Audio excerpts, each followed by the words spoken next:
Hi, it's Jim. Reminder to check out CDW Canada's Tech Talks. If you're passionate about technology and innovation, this is the podcast for you.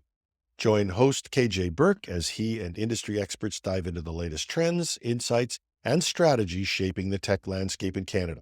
From hybrid cloud to AI adoption, CDW Canada Tech Talks covers it all.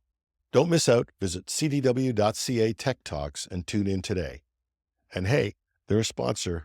The more of you check it out, the better off our sponsorship hopes are. And now, back to our regularly scheduled programming.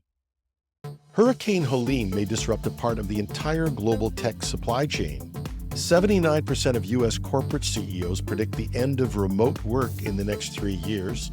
Facebook admits to scraping all public data of Australian adults to train their AI, with no opt-out provided.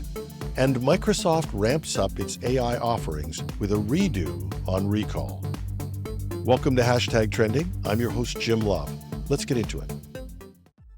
Hurricane Helene has slammed into Spruce Pine, North Carolina, a small town that maybe nobody knows about, but it has an outsized role in the tech world. The town, which received more than 2 feet of rain, is one of the only places on Earth where ultra-pure quartz is mined, a crucial material for manufacturing silicon chips and solar panels. Damage from the storm has destroyed infrastructure, isolating the town, and halting quartz mining operations. Spruce Pine's quartz is vital for making semiconductors and solar panels as it meets the high purity standards required for creating silicon wafers. With rail lines damaged and mining halted, experts warn that while chip makers might have some reserves, a long-term disruption could severely impact global tech supply chains. The storm reveals how dependent the semiconductor and solar industries are on this small little Appalachian town, with no viable alternatives to Spruce Pine's quartz having yet been found. A new KPMG survey has found that 79% of U.S. corporate CEOs predict the end of remote work within the next 3 years. This is a sharp increase from earlier this year when only a third of CEOs believed that office-based roles would go back full-time. Companies are planning to make their predictions come true by rewarding in-office employees with raises, promotions, and more opportunities, leaving those who work remotely potentially at a disadvantage. Amazon's recent return to office mandate is one of several influencing this trend, with a softening labor market and major large companies choosing to tighten their in-office requirements. But this push creates a unique opportunity for smaller businesses and startups willing to offer flexible work. As remote work remains popular among employees, these smaller players could leverage hybrid work options to attract top talent dissatisfied with rigid in-office mandates. And while the CEOs surveyed by KPMG appear driven more by a dislike of remote work than by workforce reduction strategies, there is no doubt that for some companies, RTO mandates may serve as an indirect way to downsize, as employees unwilling to work in the office full-time voluntarily leave. And because it's a day ending in Y, there's been another revelation of how much social media has of our data and how they use it without our awareness and consent. In Australia, Facebook has admitted to scraping public data from all adults to train its AI models and without offering an opt-out option.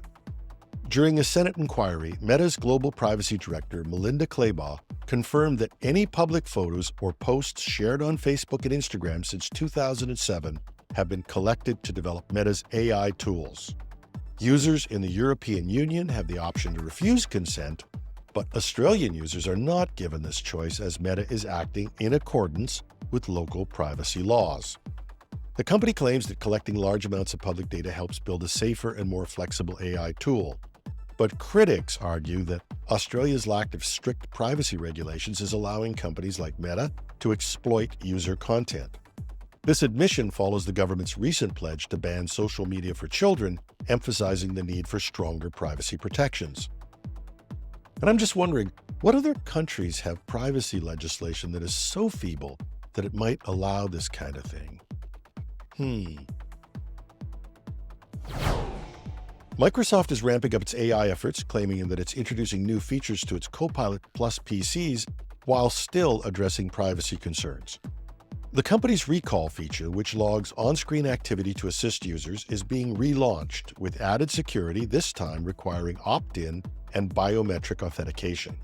Other updates include a click-to-do feature that offers AI-powered actions like image edits or text summarization based on what users see on their screens.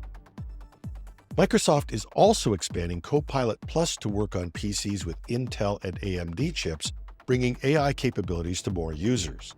Head of Consumer AI Mustafa Suleyman envisions a future where AI agents adapt to users' habits and preferences while still protecting privacy and data security.